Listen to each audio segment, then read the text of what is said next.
What's going on, people? I thought since this week is Mental Health Awareness Week, what I'd do, rather than kind of talking about J2H in general, I'd talk about my experience with mental health and how it's affected me over the years. And I've done a few of these videos in the past and put them in different places, and usually they get a little bit emotional. So pre-warning, if anything comes up, you're going to get it. So my mental health journey starts when I was born, really. When I can remember, I was always low. I was always a low kid. My granddad actually nicknamed me Eel because I was always down, and never really knew why.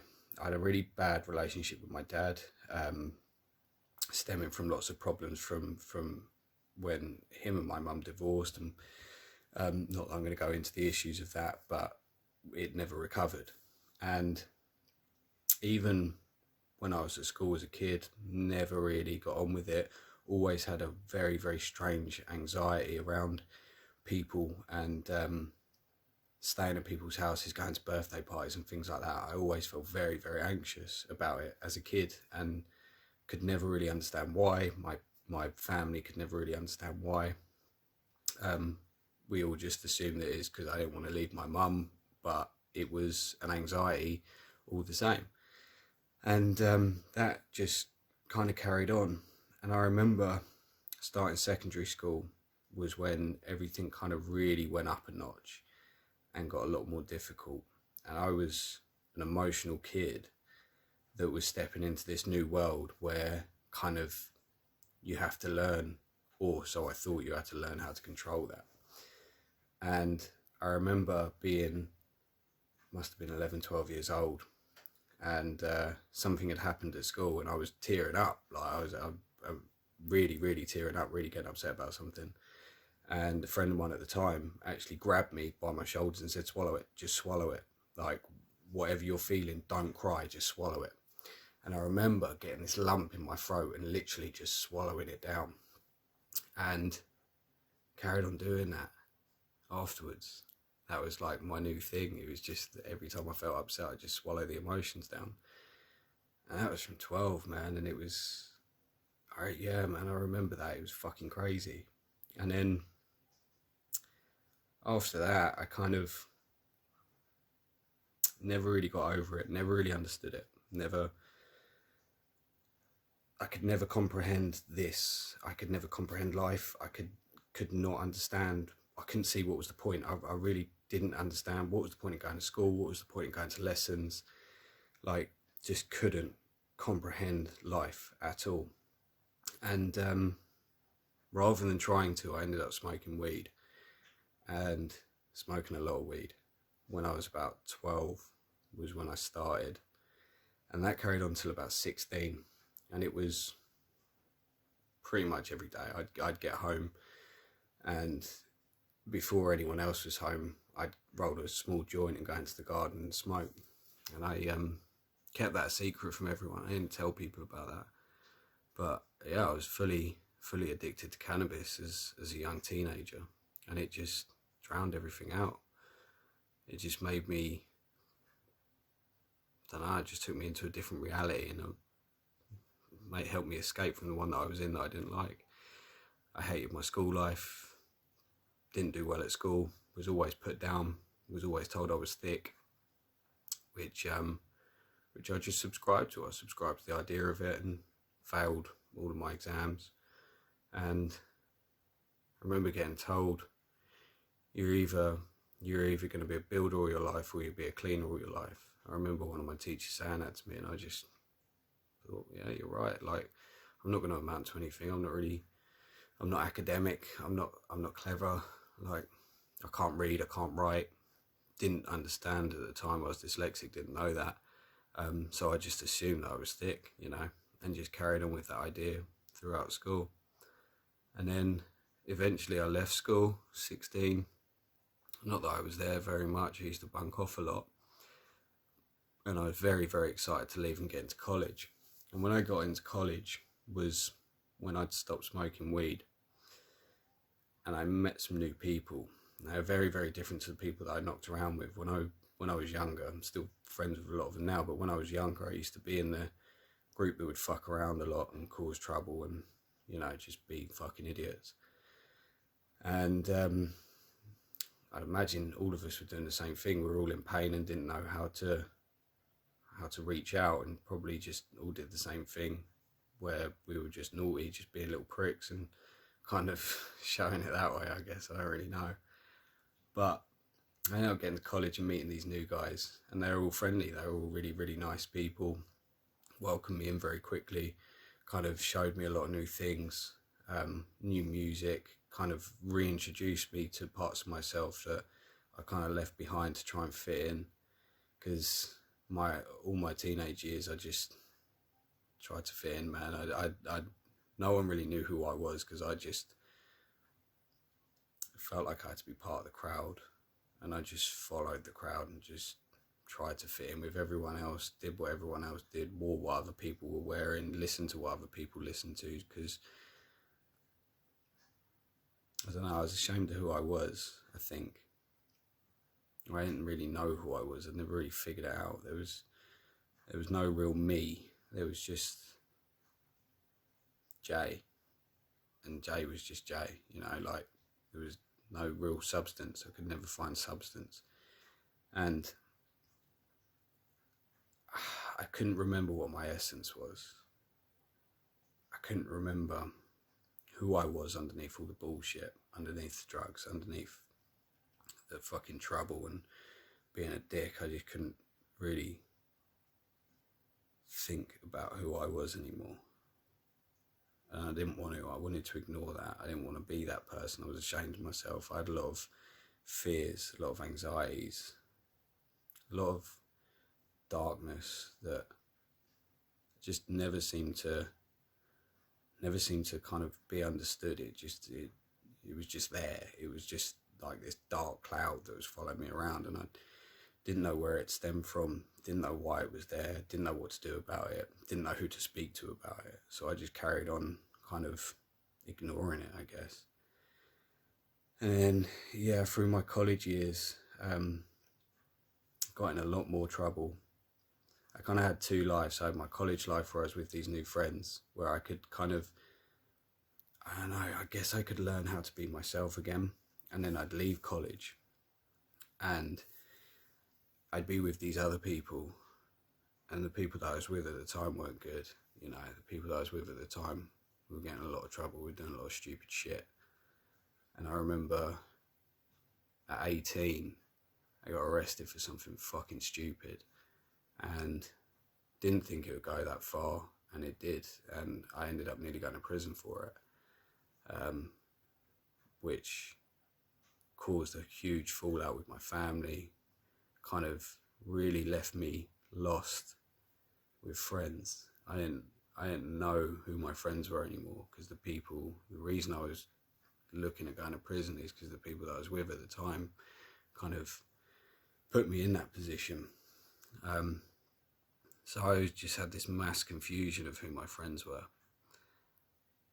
And after that, I really turned into a bit of a recluse. You know, there were certain people that I'd still see. I'd still go out every now and then, but I spent a lot of time on my own because I don't really trust anyone. And kind of 18 to 20 was I don't really remember much. I remember little snippets of pretty much my whole life, really. It's called disassociation, where you kind of disassociate from the idea of it. Your subconscious mind blocks it out because it doesn't want to remember. And as I say, I don't remember much. I just remember these little snippets of things.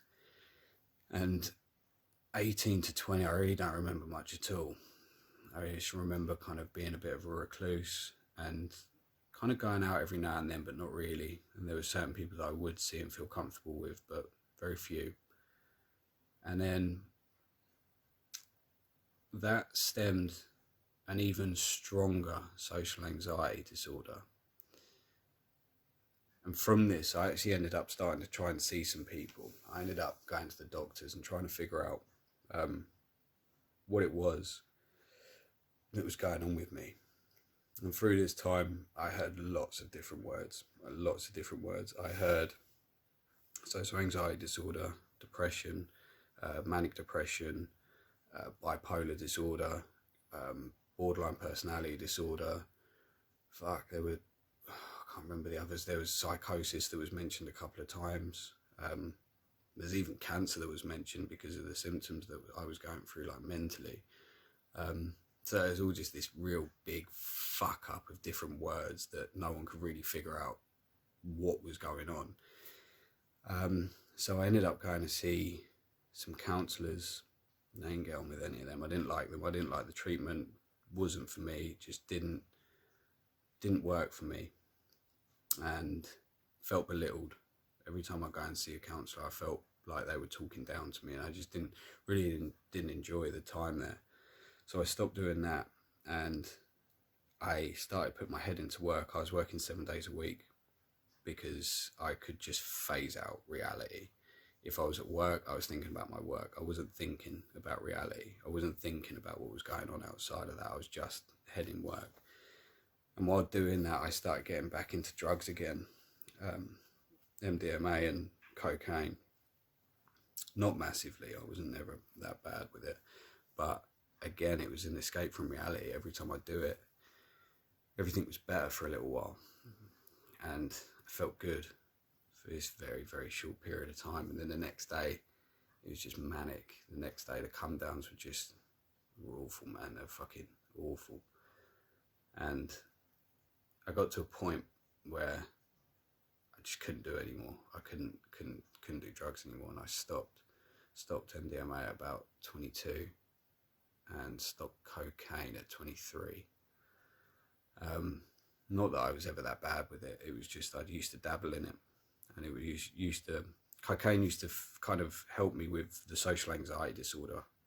I used to be able to talk to people on it, and it was the same with alcohol. If I went out, I'd abuse alcohol because it would allow me to have conversation with people. Because the way that I was, I just couldn't converse with people. I couldn't talk to people. And it was horrible. It was a horrible position to be in. Just literally, I couldn't find words. I would just get tongue twisted with everything. And it was really difficult, like with women and things like that. I was so insecure with myself that I couldn't go and talk to women. Couldn't even talk to guys, let alone women. But I was just so insecure and so kind of fed up and down with life that I just didn't see the point. And got to, like, I was about 22, and I had this stint of about 6 months where I just really had enough, and I just really, really abused alcohol for about 6 months. Really abused it. And because I have an illness called Crohn's disease, when I abuse alcohol, my body completely rejects it. I won't go into the nasty details, but there's a lot of vomit and blood and all sorts. And yeah, I was basically trying to kill myself with alcohol. I didn't see any point in anything. I didn't see any purpose. I didn't see any point. I didn't really understand anything. I couldn't understand why I felt the way that I did. I couldn't understand the anxiety. I couldn't understand the depression. I couldn't understand why I was going through these things, and it was a real self-pity thing. I was kind of trying to work out where my place was in the world, I was trying to work out the fuck am I doing it, and I never did. And the depression from about 14 to 20 25 was suicidal. I'd have these little suicidal moments. I say little. It would happen a few times a month where I'd have these kind of suicidal times where I just think, just end it, man. Just end it. There's no point. There's no reason. You're not enjoying this. Just end the game, 18, that became worse. and 25 was the worst one. 25 was the real hard hitter. 23 to 25, I was in a relationship, and the whole time I had suicidal depression, and I never mentioned it. I never spoke out about it. No one knew. Now, people knew that I was down. People knew that I didn't feel good. No one knew I was suicidal. Through the whole time, no one knew I was suicidal. And I was with this girl, and we were close. We had a really good relationship. We were kind of living with each other and stuff. And I never let her in. And the reason I didn't let her in is because I was scared that she would leave. And that ended up biting me in the arse. Because I didn't let her in, she left. And because I never explained myself, and I could never explain why I was the way that I was, why I kind of would switch off a lot. And I was never really in the room. I spent my whole life kind of in my head, battling all these different thoughts and all these different words and just all this shit. Just always fighting against something. And it was exhausting, man. It was fucking exhausting. That's one thing I remember really well, is just like this headache of shit just going on all the time, just battling these fucking demons. And I never spoke about it to anyone. There was one person, that's a lie, there was one person, a guy that I worked for. And we spoke about it a couple of times. He was an older guy. He was like a father figure to me. And I spoke about it a couple of times with the anxiety and stuff. And he empathised with me and made me feel like I was normal. Which at the time was just weird, because I hadn't spoken to anyone, so I didn't really know how other people were feeling about stuff. And bearing in mind, this is a few years back as well. Things like this were quiet back then, like depression, anxiety. They weren't really that much talked about. So yeah, we used to talk about it every now and then. I'd open up about stuff, and he was really good. He was a good guy. And then I ended up not working for him anymore and getting into this new job. And this was kind of around the breakup time. I fucking hated this job that I'd started. It was better money and I went for it, but it was a fucking shit job. It was stressful, and didn't enjoy it. Didn't like the guy that I worked for. I liked the guys that I worked with, but the guy who owned the company was a fucking arsehole. And yeah, I just really fucking struggled. And then the breakup came, which was inevitable, because the kind of, well, the whole time we were in a relationship, I was depressed, I was suicidal. I'd never obviously spoken about it, but the last kind of month, I was in this real dark mess. It was like I was in this maze, and I couldn't find my way out. I couldn't find my way out. And I almost knew that there was this person that was there that was supporting me, and that she'd be there for me if I asked for her help. But it was almost like I was trying to get through this maze to try and find her. But it was in my head. And it's really difficult for me to articulate the feeling behind it. But I could see her, and I just couldn't bring myself to talk to her. I just didn't feel brave enough. I didn't feel like I had the courage to come out and talk about it. And there would be these moments where I'd get really upset and I'd say something, and then I'd almost retract it and just forget it. I'd just act like it never happened. And after this breakup, when this breakup happened, which, as I say, was inevitable, it was always going to happen, that was my last moment. I think I'm pretty sure it was 10th of June. And 3 years ago. And it was the last time I contemplated suicide. And I've spoken about this in a few different things. The last time I contemplated suicide, I've written about it and stuff. And I was sitting in my van. We'd broken up, and I was sitting in my van just outside my house in the driveway.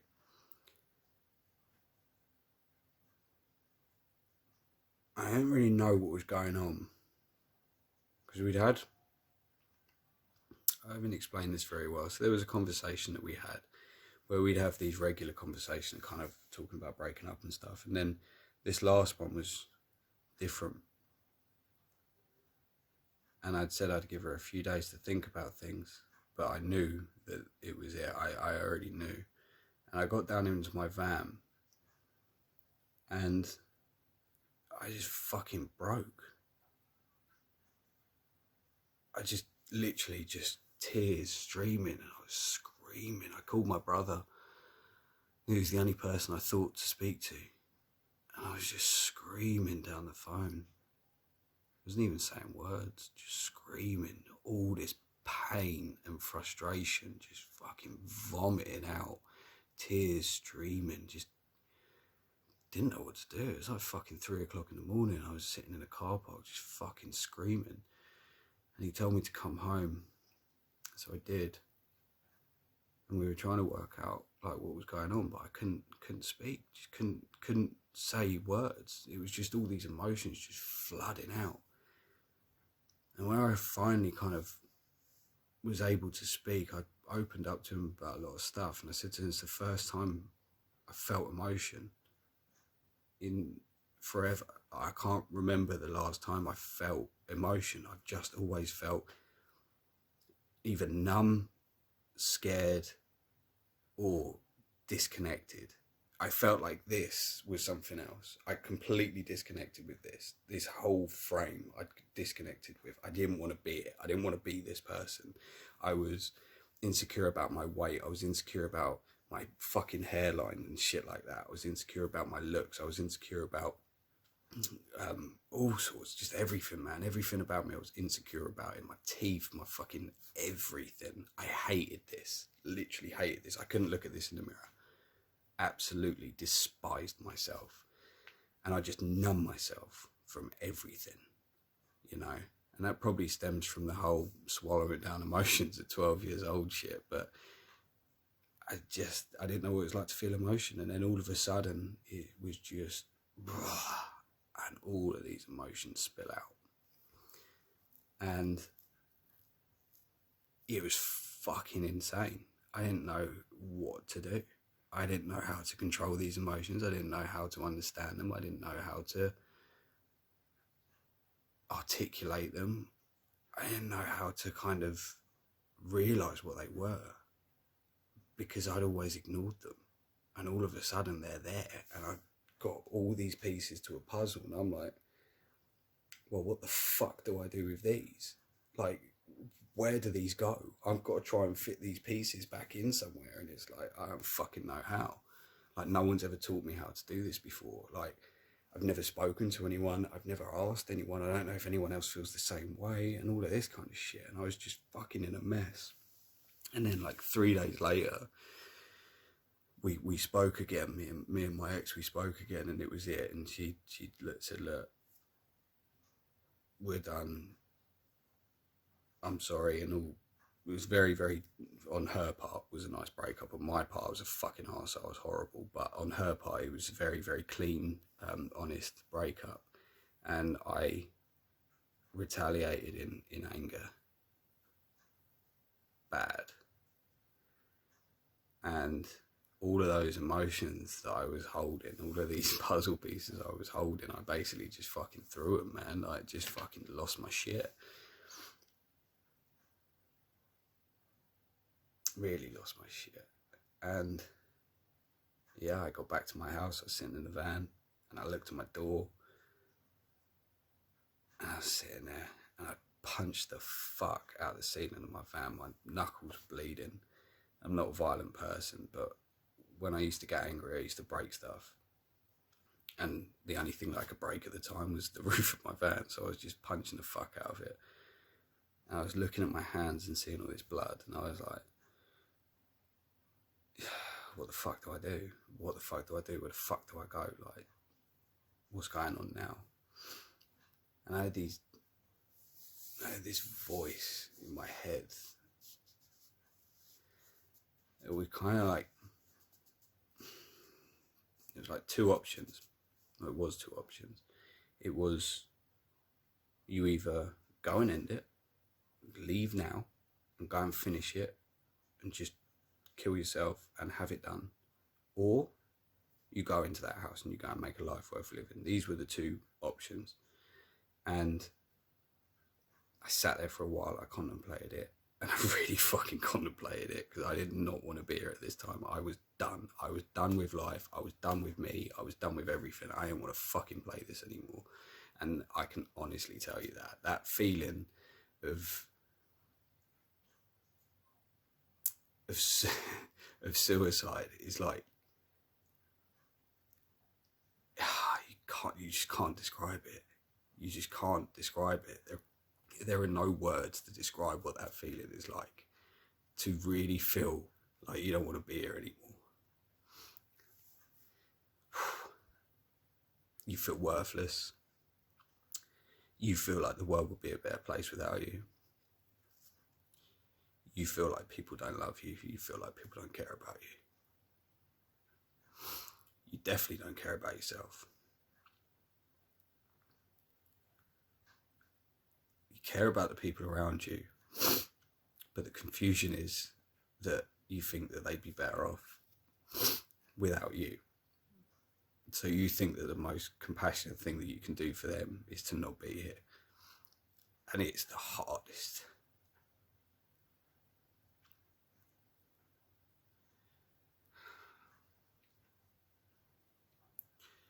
It's the hardest thought to have going around your head, to think the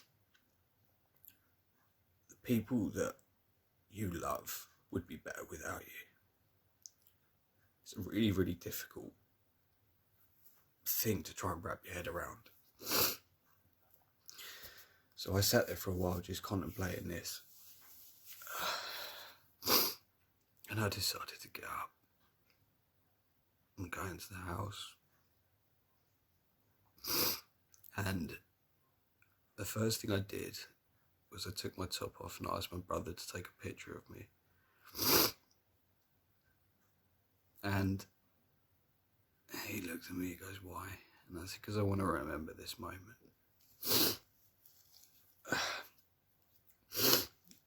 And it was because my future was going to be born from that moment. That was it. I didn't want to feel like that again. I never wanted to feel that way again.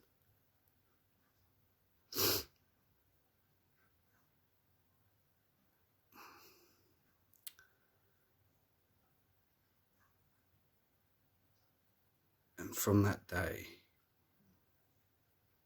I really started to make some fucking changes, man. Really want some changes. I started going to new doctors. There was a guy I was working with, I was talking about some shit with, and he put me onto a new doctor to get me healthier. At the time, I was really fucking ill. And I went to Wales, which what one of the previous videos is about, being really ill, going to Wales.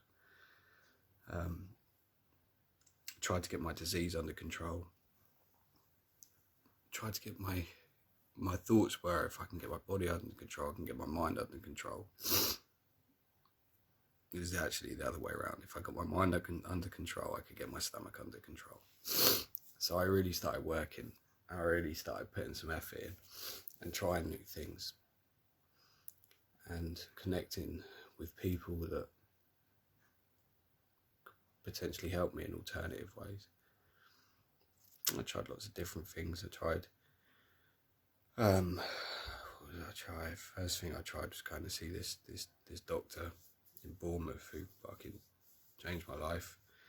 Then I got into yoga. I started doing yoga and meditation. Really started to invest a lot of time in that. And then tried Reiki, which is a spiritual treatment, which I ended up enjoying it so much I went and trained in it. And then, yeah, it just all kind of began to change from there. And everything got better. Everything became better. And then I felt more comfortable speaking about it. I ended up doing a podcast, which is on my SoundCloud if you want to check it out, about depression. And it was the first time I opened up about being suicidal. I told people I was down. I never told anyone I was suicidal. And a lot of my friends heard it, and they were fucking shocked. They were really shocked.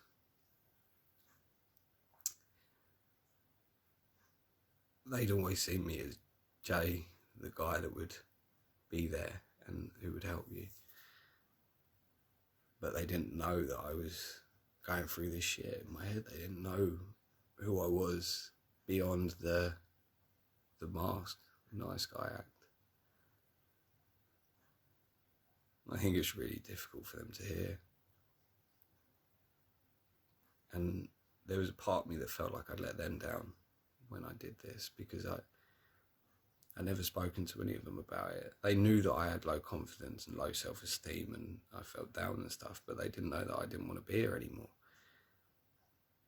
And I know how I'd feel if I knew that my friends felt that way. And it would hurt a lot thinking that that person didn't trust me enough to come to me. And I think that that's when something clicked in my head. When I had these messages coming through from quite a few different people were messaging me, and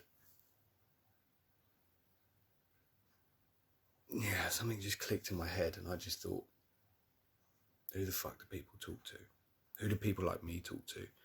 Who do people that come from adversity, where do they go? Like, what do they do? Because we weren't taught how to talk about stuff. Like, our family lives were very different, you know. Like, my family life, my mum had to work because she had to support her kids, and me and my brother were normal siblings punching the fuck out of each other all the time. Like, we weren't one of those lovey-dovey families that talk about shit, you know. And I was thinking, well, where do those people go? Who do they talk to? Where do they learn how to speak, how to really speak about this stuff? Because this stuff's so fucking important. Now I understand how many people are going through this because they're messaging me saying, fuck, I'm glad you did that, because I feel the same way. And I'm like, what the fuck, man? Like, and that's when this thing just switched in my head, and I just thought, I want to be that person. I want to be that person that can go out there and change some shit. And that's when I started training. That's when I started looking at alternative things to try and help people. And yeah, I went away for a little while. I went to India for a little while and learned some stuff from a shaman, from yogis, and just tried to kind of take on their knowledge and bring that home with me, which helped. It helped me, definitely it helped me understand myself a lot better, and release a lot of trauma. But there was still missing puzzle pieces, you know. I still didn't know who I was. I still didn't have a fucking idea of who I was. And I didn't have a purpose. You know, I was just going to work and didn't really know what was up. So, yeah, I decided to carry on training and looking for more stuff, and just couldn't find what it was. And this is 3 years later. This is 3 years after the kind of catalyst moment. And now I'm just figuring out what it is. This is what the coaching and shit's about. This is what the hypnotherapy, the NLP and all that kind of stuff about. This is what Journey to Happiness is about. It's about my way of giving back, you know. It's about my way of being someone that people need. Like, whether you come and see me as a client or whether you listen to my videos or read my blog or whatever, it's my way of giving back, to give people space to speak, because I felt like I didn't have that. I felt like I didn't know where to go to speak about these things. I felt like I didn't know who to speak to about these things. I felt like I was alone. I felt like no one else was going through this. I felt fucking numb to the world. I felt guilty for feeling numb to the world. I was scared of the world. I was scared of people. I didn't trust people. I didn't trust fucking anyone. Like, just all these fucked up things. I just needed someone to talk to. And that's what this is. This is me trying to be that someone that I would have needed. The whole idea of what I do is to be someone that I needed, so that I can be that someone for someone else, right? Because I think there's a lot of us that know what it's like to not have those people. And now that I work with people, now that I work with like certain clients and stuff, and I've kind of built up my knowledge base a little bit, and I'm learning new things all the time, it not only helps me understand them, it helps me understand me. So as I've said in all of my writing, I am not 100%. I am not happy all the time. There are still parts of me that become depressed. There are still parts of me that get angry. There are still parts of me that get upset, that get frustrated, irritated. And that's because I'm human. And I accept that. I accept that that's going to happen. I accept that I have a history of depression that spanned fucking 25 years. Like, it's not going to go overnight. But I do work on that every day, you know. And that's why this is this, because it's honest. It's me being honest. It's me talking about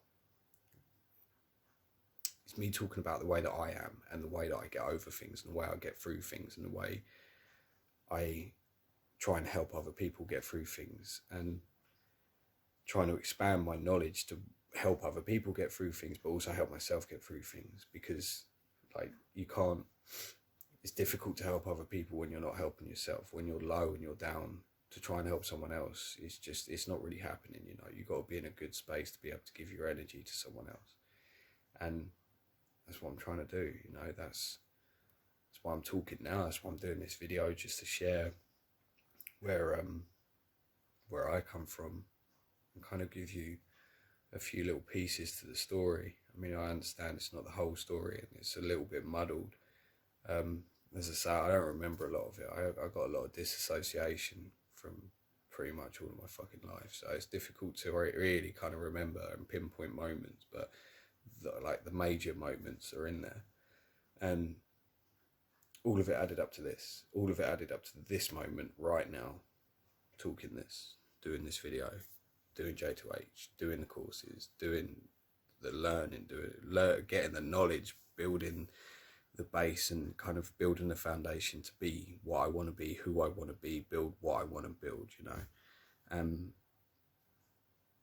Yeah, that's why I just wanted to do the video, because it's Mental Health Awareness Week, and it's important, man. It's important to speak about shit. It's important to feel safe talking about it. It's important to not feel embarrassed talking about it.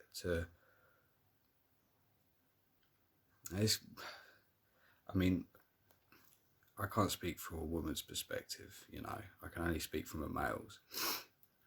And this bit is going out to men. I know how embarrassing it feels, how kind of emasculating it feels to tell someone that you feel low, or you feel depressed, or you feel down. I know what that feels like. I know that you feel like you're going to be seen as less of a man. You're going to feel like less of a man. I know it's difficult to get in touch with your emotions. I know it's difficult to understand what those emotions are and how to differentiate between them. I know how difficult it is to try and let go of anger. I know how difficult it is to try and look underneath that anger. And this is for men, you know, because I know men find it hard. Men find it really fucking difficult. I found it really fucking difficult. And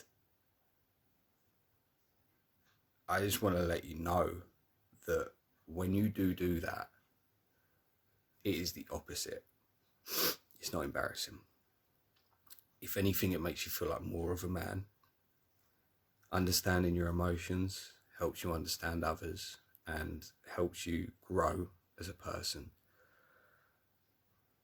Being able to be honest and be vulnerable is a skill that takes bravery, and it takes courage to come out and put your shit on the table, and to let someone help you put those puzzle pieces back together. I promise you, you will feel better if you talk about it. You will feel better if you speak up. You will understand that you don't have to carry this burden on your own. You don't have to carry the weight of the world. You ain't got to do that. You can pass that off, you know, whether it's to someone like me, like on a kind of professional relationship, or whether it's your missus, whether it's your friends, whatever, your partner, it doesn't matter. Once you speak about it, you feel like you've kind of got rid of that burden, and you don't have to feel ashamed about having that burden anymore. You can get rid of that guilt, you can get rid of that fear, you can get rid of everything, and it's freeing, man. It really is. It's fucking, it makes you feel a lot better, you know. So I just, from a dude that's done it, you know, do it. Just do it. Just speak about it, because people care about you, man. And that's the most important thing that I think a lot of people forget, is that there are people that care. I didn't realise, you know, I didn't realise. A lot of my friends now, I get people that actually check in on me now, you know, because I talk about this stuff. And I usually get a message after I've done a video just saying like, how's things, Jay? And it fucking warms my heart, man. It really does. Because I never speak in a way of, I'm telling my story, you know. I'm not trying to do it in a way of like, I need help. I'm trying to do it in a way of, I've been there, I've done it, I understand what it feels like, this is my method, kind of thing. But people always come and kind of say, how's things, Jay? Are you all right? Like, do you want to meet up or whatever? Like, do you want to chat? And it's fucking heartwarming, man, because people actually care. People do genuinely care. People want to make sure you're safe. People want to make sure that you're okay, and that you're not feeling down, or you're not going into a dark place, because they understand that that's possible for you, and they don't want to see you there. And when I opened up about that is when people really started coming towards me like, fuck, like, let's do some shit. Let's, like, I want to help you and all this kind of thing. And it wasn't until afterwards that I realised that people were kind of trying to do that the whole time, you know. But my eyes were so shut off to the world because I was so kind of in myself that I didn't realise what was going on outside. I didn't realise what was going on out in the other reality, you know. I was just stuck in this reality, and this reality was fucking evil to me. It was toxic, you know. It was fucking vicious, and it was fucked up. It's fucked up, man. Like, some of the stuff that went through my head, some of the thoughts, some of the words, like some of the things that I thought of doing to myself, you know, like fucking crazy to think about it now. Like, I was a different person. I was actually literally a different person. I wasn't who I am now. You know, I've changed so much in 3 years from who I used to be that person is unrecognisable. I look at pictures and I literally don't recognise myself, you know. I got one picture, and it's the picture from that night that I got out of the van, and I look at it every now and then, and it's incredible to look at, because I don't see myself that way anymore. I learned how to cultivate self-love. I learned how to accept myself. I learned how to be who I want to be and grow into who I want to be. I learned to kind of allow people to compliment me. I look to myself in a different light. I understand what my skill sets are. I understand that I can achieve things. I understand that, like, I'm not things that people say to me. I understand other people's insecurities, that they project them onto me, and I can't take that on board, and all these different things, man. I learned all of this different shit in 3 years, you know, and it's possible to get out of that space. And that's the main message to share, is that it's possible to get out of that space and to kind of be you, you know, to be who you want to be and grow what you want to grow, and just kind of cultivate yourself, I guess. But yeah, that's the journey to happiness. Thank you for watching. Felt good to speak about that. Felt really good to speak about that. And it was 45 minutes, man. Yeah, it felt really good to kind of get that out, actually. Spoken about that stuff before, but every time I speak about it, it's almost like all those little bits of residue come out with it, you know. And it feels nice to be able to share that with people, because, like, I know that other people are going to feel similar. I know that other people have been in similar positions, and it's nice to be able to share that, so that maybe that can help someone else, and someone else can kind of understand that other people go through that, you know.